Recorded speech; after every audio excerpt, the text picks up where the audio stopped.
Oh, good eventide. It's been a long, rough day. So you get Mr. Estelle Eileen Kinkade-Wilson, a bit in the raw. Not feeling up to my best. Nothing too deep for discussions. Just declining to a slow death and an enigma to all the doctors. I wanted to talk with you about those of us that have adjusted to a continuous buildup of pain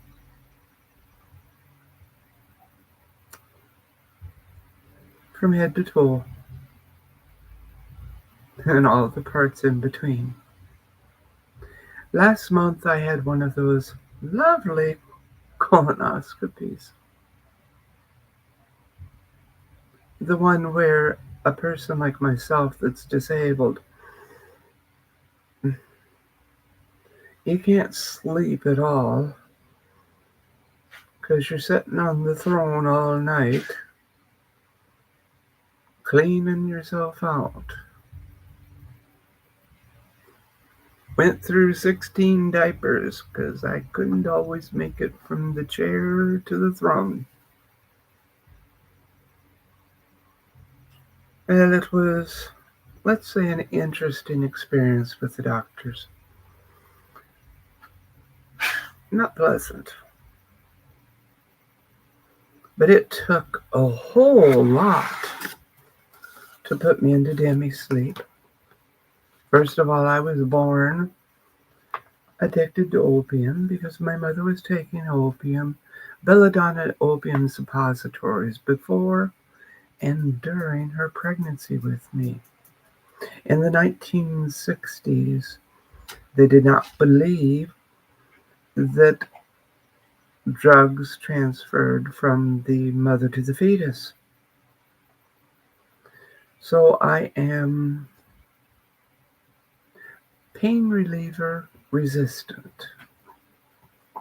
Usually they just get to put you into a lovely, what they call, slumber sleep. I required midazolam 2 milligrams, fentanyl 50 micrograms, and propofol, these words, propofol,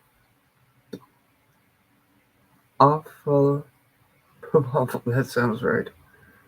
Total dose 310 milligrams, all IV.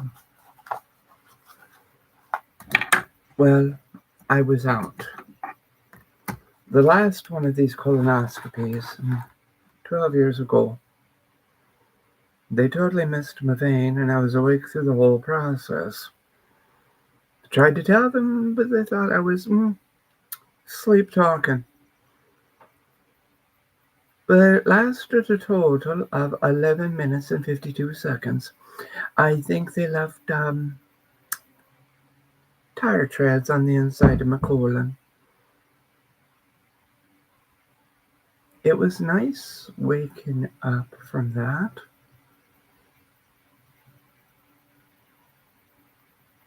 Without all of the compound pains.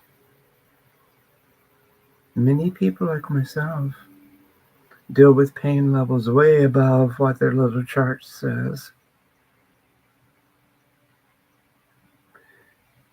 And a few hours later, the pains came back.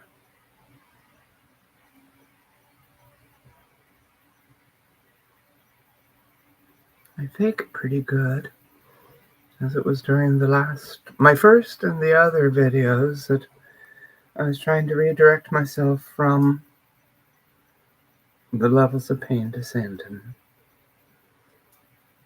And today it's sort of hit hard. Got up this morning, did the usual, my coffee, and my heavy bathrobe. It was quite cool. And then I was like, well, it's time to check my internal temperature. And for some reason, when pain is severe, my body temperature drops. It was 94.7. So it's quite cold. Dehydrated. Every night I lose 3 to 4 pounds of liquid into my diaper and my bed pad. There are others that deal with this too, and it gets overlooked. So the skin was hanging like drapery folds all over my body. Took a long time to get hydrated today. But a beautiful day outside in the 60s. But I had to shut up the house and turn on the furnace. After I made our daily meal, mostly for Rocco. Yes, he is spoiled, but he also spoils me. Laid back down in the bed, put my blanket over me, and Rocco kept moving from, I was sleeping on my side facing the wall, and he kept moving, down from my feet, up my legs, up my spine, heating me up. It was about 4 hours later, I finally made it up to 98 degrees Fahrenheit. That's why he's spoiling. He knows when I need taken care of.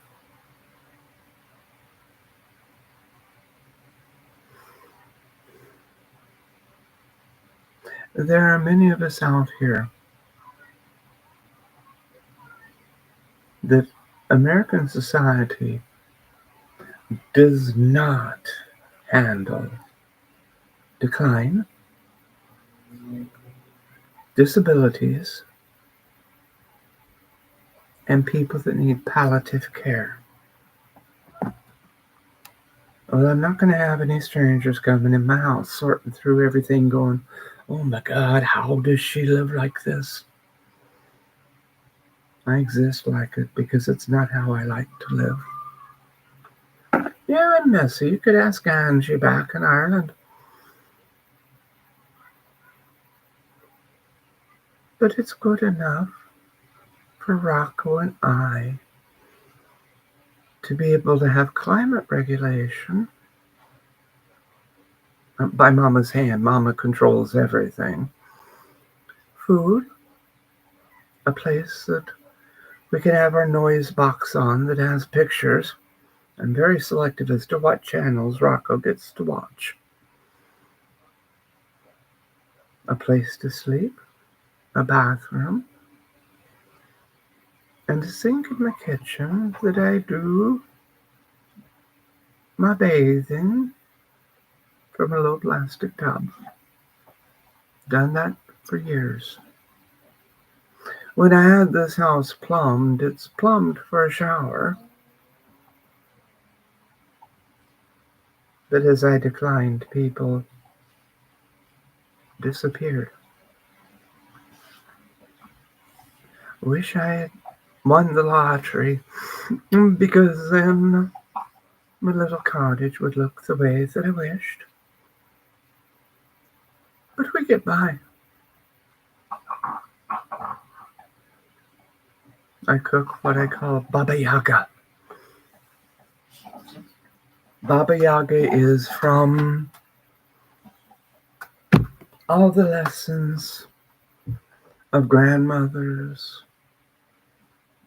their mothers, things passed down when I was an international flight attendant all over the world. Taste, memories. Shoot. When I cook, there's a memory associated with every ingredient. Funny thing was going through, since my oven's not working, I'm using stovetop. So I boiled down 2 beautiful pork roast. They were from off the spine.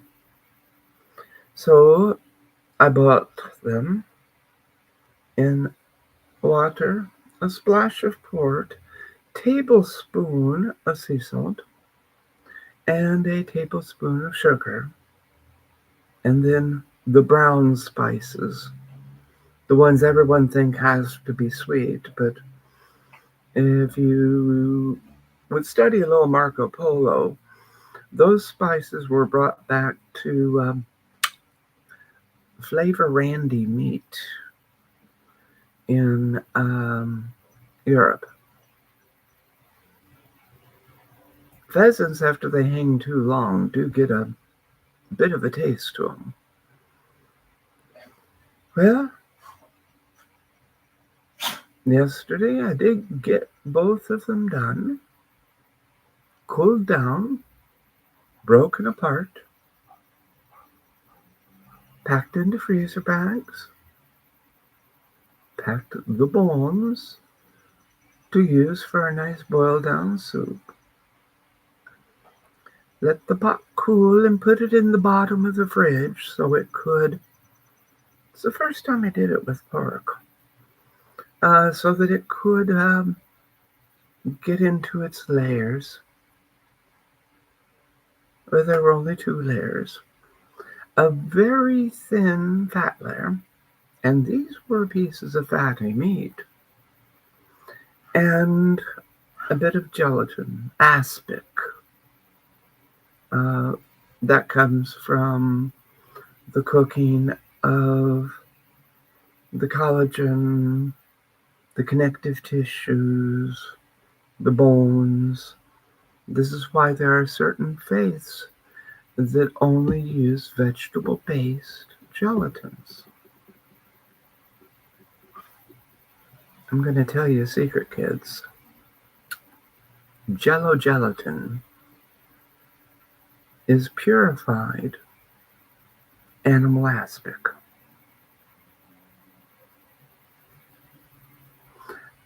Think about that time, the next time you do, I think I'll make a jello mold.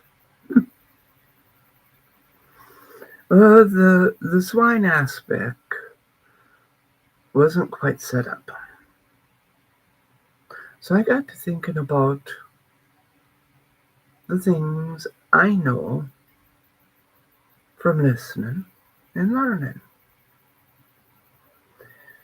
Now it'd be about, it'd be a little later than this time of year.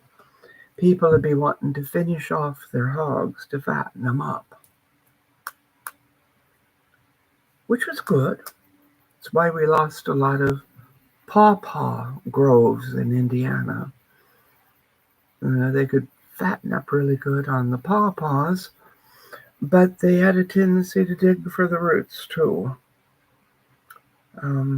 They're harder to find. Persimmons. Those were all good. Help to flavor the meat. Pack on some pounds, because live weight has always been where the money comes from. Then there were those that would turn them loose in the woods, and if there were too many oak trees, they would consume all the acorns that had fallen. Now, what's the difference here? When you use an animal from nose to tail, out of respect for the animal, hogs finished off on grains and the natural fruit vegetation. They always will produce a nice lard on rendering. Now, if the swine are finished off in the woods and consume a lot of acorns, their fat will never solidify. It remains brown and liquid from the tannic acids. Then the thought hit me, that might be a good diet aid for people to start eating acorns. You'd lose your fat. Might be sitting on the throne a long time. I like how memories come back when I'm in the kitchen fixing Baba Yaga recipes, memory recipes, taste memories. All the stories that I heard being in the kitchen with grandmothers, mothers, listening, understanding, and creating them to be my own. Then my Aunt Sue popped in there.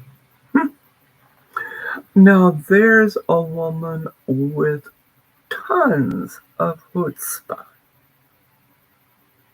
She was born in Versailles, Kentucky, or Versailles, Kentucky.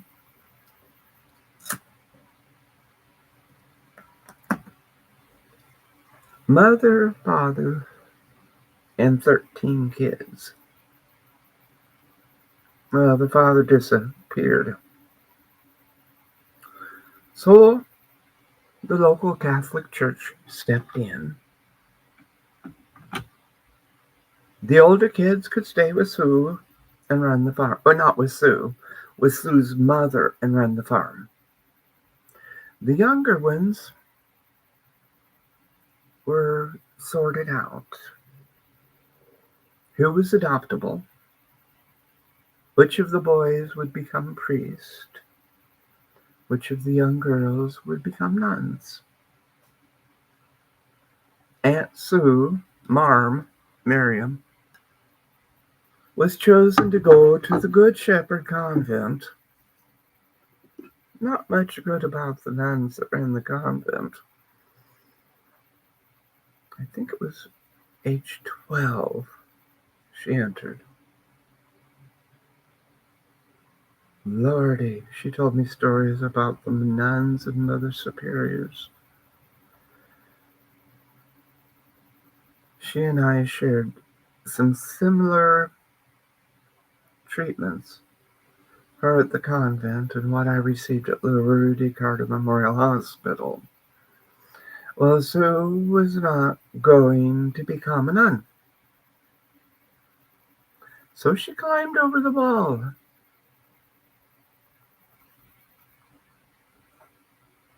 Broke her leg, made it into town, found a boy that she knew and got pregnant.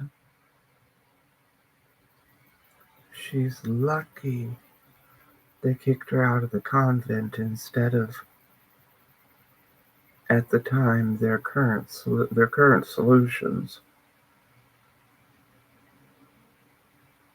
Well, she left the convent.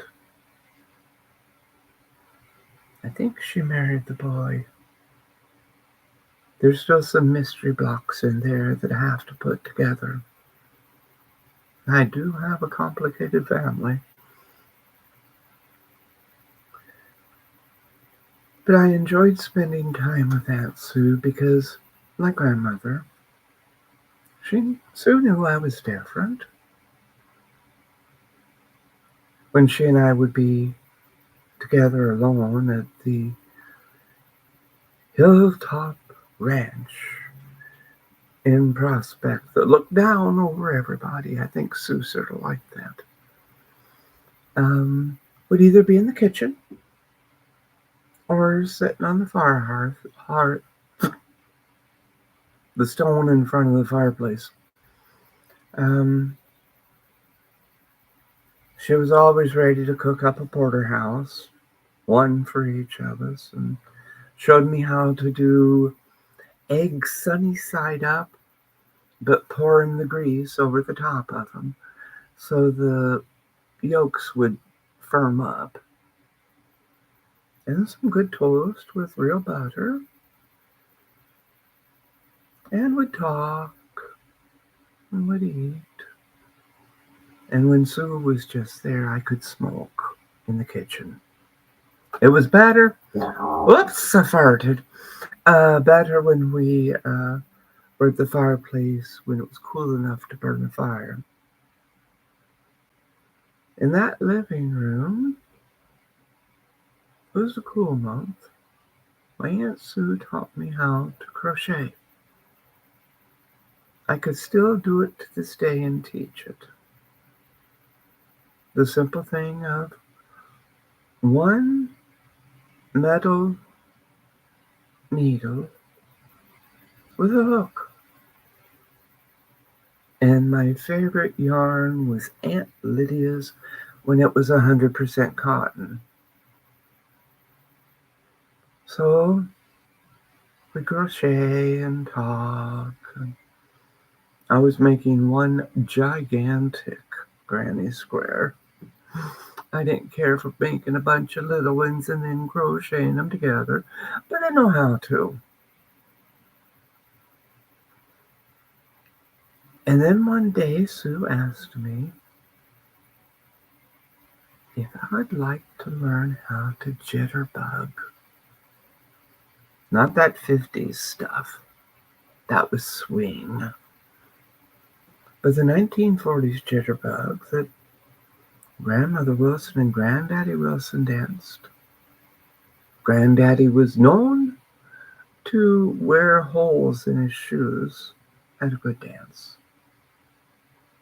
So Sue would pop on Glenn Miller, the Andrews Sisters,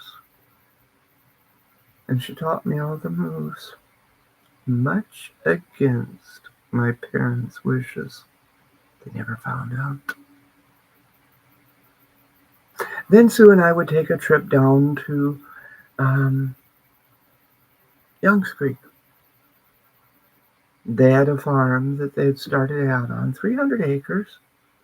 It was the beautiful end of a valley. Hills on three sides, most of you would think were mountains, covered in forest. And I know this will sound strange, but there were 7 spring creeks that came out of the hillsides and met at one large creek that ran through the farm. Sometimes when we were down there, she would have thrown some food in the trunk that I didn't know. She'd fire up the stove and we'd get little pieces of work done or just wander around and talk. And she'd cook us up a meal. Then when it started getting about this dark outside, we'd head back to Prospect. Now during the winter months, if you know the hills going down to Youngs Creek, Indiana, in Orange County, you could ski on them dangerously. But we get into Aunt Sue's gigantic New Yorker sedan. She used to drive a coal truck with Uncle Pooch in the hills of Kentucky delivering coal. And when they got tired, they'd both pull aside, turn on both their radios to the same station, and jitterbug a while by the side of the road. It's nice coming from a crazy family that's fun. Well, going down the hills wasn't a problem. They never plowed them, which is a good thing. And would do what needed to be done, hay down for the 2 ponies that were left, or if they had any Angus that were overwintering to get bigger and fatten up and make those wonderful steaks that we enjoyed in the kitchen, would do that. Might stay a while and build a fire in the living room stove. Then it'd be time to leave. We would have had to have parked at the first gate and then walked about a half mile down into the homestead. I don't think anyone could ever picture or create the beauty of their farm. It's now connected to Patoka Lake. Somebody bought it. Haven't been down there. I used to escape by myself since it was sold. I miss it. I remember one time walking down there and slowly and quietly, but he always had a stick to thump the ground. Now, the secret of copperheads, they're passive aggressive. Reminds me of a lot of Hoosiers. But if you have a stick and you're walking, you're thumping the ground with it, the copperheads will slither away. Otherwise, they'll wait for you to step on them, and then they'll strike and bite you. But I was walking, there was another older 4-square house that we've discussed before, in a barn on the front end of their property. And I was walking through the waist-high grass, doing my thumping on the ground. Ran across a blue racer, their lovely little snake. It stuck its head up, looked at me, came running towards me. I started running towards it, and it took off. They're a most unique species. But there in the sun, I saw the grass had been flattened. And there was the most beautiful black snake. Seriously, that big of a coil. Head as big as my hand. It slowly lifted his head up and looked at me. I said, "Hi, how you doing?" I think it was a little pissed off and slowly uncoiled and went to find a different spot. It took it forever to move. Then I went back and I walked into the little 4-square house and admired how it had a spiral chimney also. Was heading towards the barn, which was still in good shape. And all of a sudden, I hear this loud screech call and a full-sized buzzard. I think they call them turkey vultures too. Took out of the hayloft. It was their nesting spot. And if you've never seen a southern Indiana buzzard or a turkey vulture, they're as big as an eagle. Scared the shite out of me.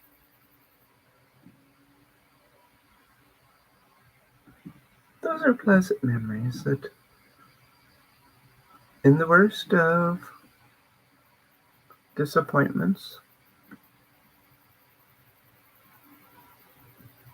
disillusions, and pain, if I go to the kitchen and cook, doesn't matter what I'm cooking. My mind opens and wanders and finds a few gentle memories tucked away.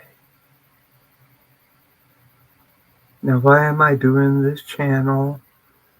Rambles with Sister Estelle Kinkade-Wilson.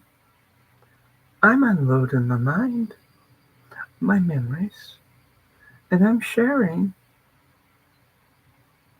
No matter what hell you've been through,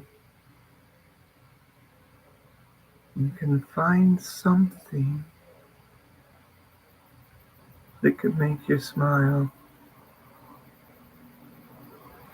So, I know I'm rambling slow tonight, hoping soon to rest. I'm also hoping to go to Mass tomorrow. I feel the need for Holy Eucharist and to be alone. So, as always, blessings with each and every one of you. All of you. Good night, kids.